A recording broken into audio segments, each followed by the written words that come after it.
পল্টু বাড়ি নেই? আচ্ছা মা, তোকে আমি একটা কথা জিজ্ঞাসা করবো, তুই সত্যি সত্যি বলবি? হ্যাঁ, কি জিজ্ঞাসা করবো করো না, আমি সত্যি কথাই বলবো। আচ্ছা টুনটুনি মা, ফাটা তোর সাথে খেলতে গিয়ে বা স্কুলে গিয়ে কোনোদিন কি কোনো বাজে ব্যবহার করেছে? এই ধর, যেমন তোর হাত ধরা, তোকে জড়িয়ে ধরা, এমন কিছু?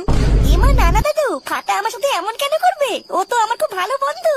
রোজ স্কুলে ফাটা ওর নিজের টিফিন নাকি আমাকে দিয়ে দেয়, জানো? ও এরকম কোনোদিন করেনি। তাহলে যে ফাটা আজকে স্কুলে গিয়ে তোর গায়ের উপরে শুয়ে পড়েছিল, ওটা কেন করলো? ও কি ইচ্ছা করে করেছে? না গো দাদু, আজকে স্কুলে আমি আর ফাটা লুকোচুরি খেলতে গিয়ে একই ঘরে গিয়ে লুকিয়েছিলাম। আমরা দুজন যে ঘরে গিয়ে লুকিয়েছিলাম, ওই ঘরটা খুব অন্ধকার ছিল। ওই জন্যই তো ফাটা দেখতে না পেয়ে কিছু একটা প্রাইভেটে আমার গায়ের উপর পড়ে গেছিল।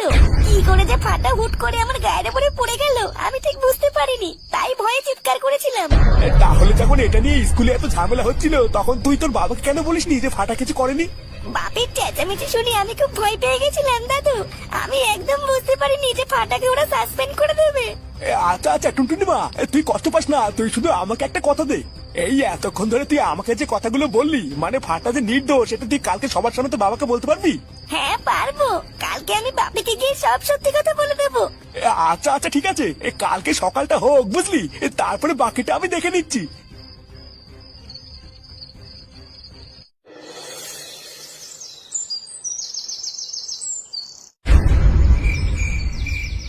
এই ব্যাপারটা কি হচ্ছে একটু খুলে বলো তো কাকু। সাত সকালে এখানে ডেকে এনে এমন চিনালি করার কারণটা কি? এই শান্তির ছেলে, ওটা কিন্তু আমার বাবা হয়, মুখের ভাষা কিন্তু ঠিক করবো একটু। চুদির ভাই দরকার আছে বলেই তো ডেকেছে, না হলে তোর মতন বাছালকে কেন ডাকবে? তোরা একটু শান্ত হ, তোদেরকে এখানে দেখার কারণ আছে বলে তো তোদেরকে ডেকেছি। হ্যাঁ, কি কারণ সেটা তাড়াতাড়ি বলো। কারো কিছু থাকবে না থাক, আমার মেয়ের স্কুল আছে, ও স্কুলে যাবে।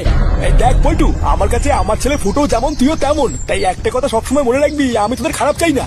তোদের ভিতরে কালকে থেকে এই যে এত ঝামেলা, তা ঝামেলাটা কি নিয়ে? ফাটা টুনটুনিকে নিয়ে, তাই তো? আজকে আমি তোদেরকে এখানে ডেকেছি এই ঝামেলাটা সমাধান করতে। তোরা ফালতু ফালতু নিজেদের ভিতরে ঝামেলা করিস না। ফালতু ফালতু মানে বলতে কি চাইছো নাকি তুমি? পাড়া তোমার কপাল ভালো যে তোমার নাতি সেটা ভেঙে দেয়নি, ও এখানে হেঁটে চলে বেড়াচ্ছে। লেওরা আমার মেয়ের দিকে যে হাত বাড়াবে না, তার সেটা ভেঙে আমি ফালা ফালা করে দেবো। আরে বাবা, তুই একটু থাম না, আগে আমি কি বলছি সেটা একটু শোন। একটা কথা মনে রাখবি, সবসময় আমরা যেটা কানে শুনি সেটা সত্যি হয় না। কালকে তোর মেয়ে টুনটুনি নিজে আমাকে বলেছে যে ফাটা ওর গায়ের উপরে ইচ্ছা করে পড়েনি, ও ভুল করে পড়ে গেছে। তাছাড়াও টুনটুনি আমাকে এটাও বলেছে যে স্কুলের মধ্যে টুনটুনির সব থেকে ভালো বন্ধু হলো ফাটা। তা তুই বল না, একটা ভালো বন্ধু কি আরেকটা বন্ধুর ক্ষতি করে?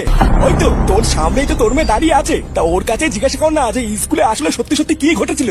এই কি রে টুনটুনি, এইসব আমি কি শুনছি? হ্যাঁ গো বাপি, স্কুলে ফাটা আমার গায়ের উপরে ইচ্ছে করে পড়েনি, ও কোন একটা কিছুতে পায়ে বেঁধে ভুল করে আমার গায়ের উপরে পড়ে গেছিল। কই, এটা তুই কালকে আমাকে স্কুলে বললি না তো? স্কুলে তোমার চেঁচামেচি শুনে আমি খুব ভয় পেয়ে গেছিলাম, তাই কিছু বলতে পারিনি ভয়ে।